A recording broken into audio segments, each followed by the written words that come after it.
cuando el propio temática es el compromiso de los candidatos con los derechos de las mujeres,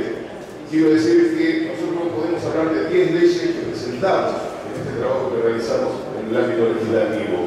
pero considero que el compromiso excede fundamentalmente a un ámbito institucional.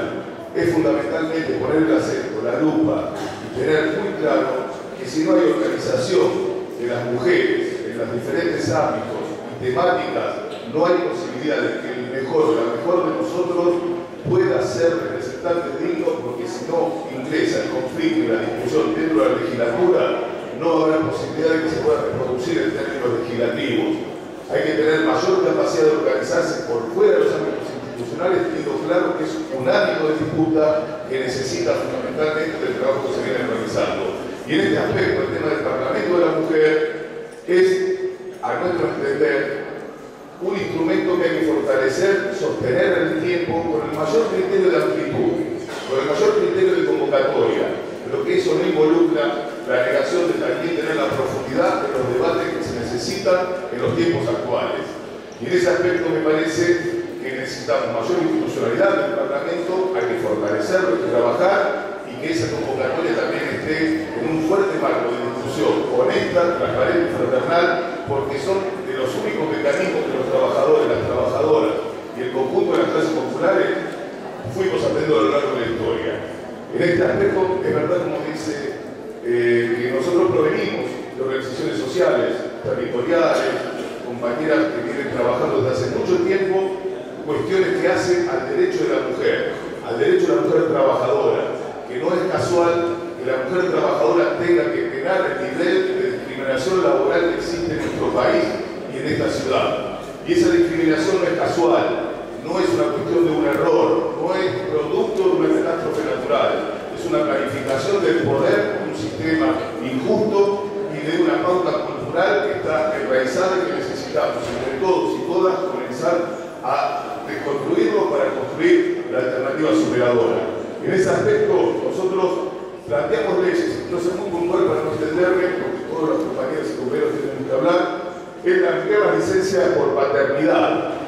Licencia por paternidad está presentado en este ámbito con el objetivo de comenzar a plasmar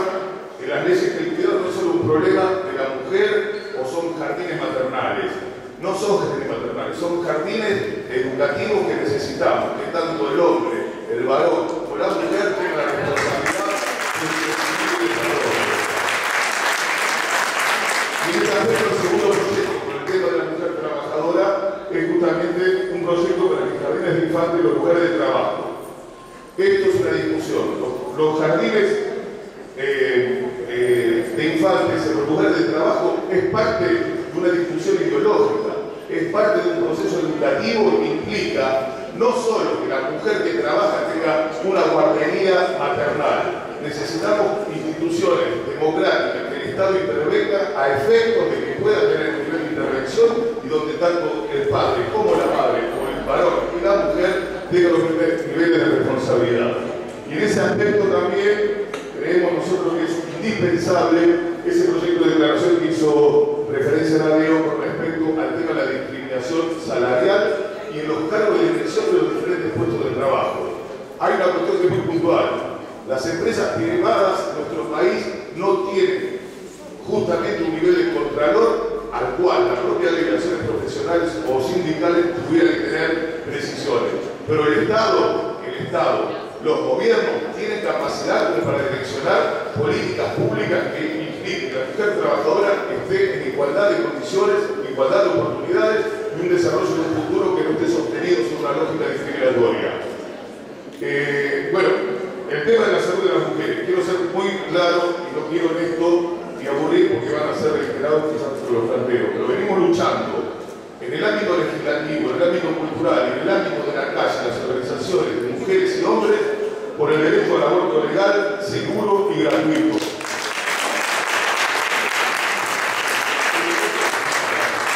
Es también el cumplimiento de la ley 2110, que es de referencia a la ley de educación sexual. A la vez creemos que hay que tener, y presentamos un proyecto donde se cubran los tratamientos y técnicas de fertilidad asistida. Creemos que el tema de la violencia no es un problema simplemente de una sociedad que puede tener problemas profundos. Hay un dimensionamiento sobre el tema de la violencia hacia la mujer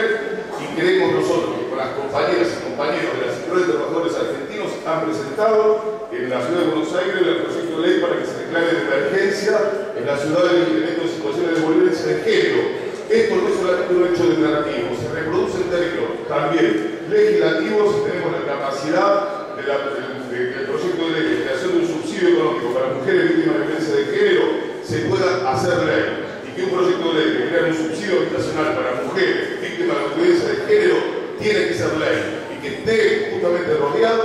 no solo de los legisladores, sino de las organizaciones de vivienda que tienen que empezar a tomar temáticas puntuales y focalizadas sobre problemas que hacen a lo que es la construcción del poder popular. Y vuelvo a reiterar, el tema de un centro integral de la mujer por comunas, porque hay que remover la barrera de acceso a los servicios jurídicos, de acompañamiento y de derivación, es un elemento que es la descentralización política de la ciudad, necesita que tenga contenido. Y el contenido no se da votando solamente una ley, se da con la capacidad que tengamos como trabajadores, trabajadoras, sectores populares y organizaciones de todo tipo que podamos fortalecer el contenido que viene de participación efectivo. Simplemente, puedo seguir diciendo que el nivel de inserción laboral y las cuestiones de discriminación, lo vuelvo a reiterar, el compromiso de asumir el camino popular es que cada una de esas bancas sea instrumentos que puedan sostener una agenda política, una metodología de construcción y las prioridades que surjan de ella. Pero el compromiso es todos los días, sin hacer golpes efectistas y teniendo una decisión clara de que empieza por su propio casa, que empieza por su propia personalidad y que tenemos que nuestros pibes construyan una sociedad más justa, más libre y más inteligente. Muchas gracias. Gracias por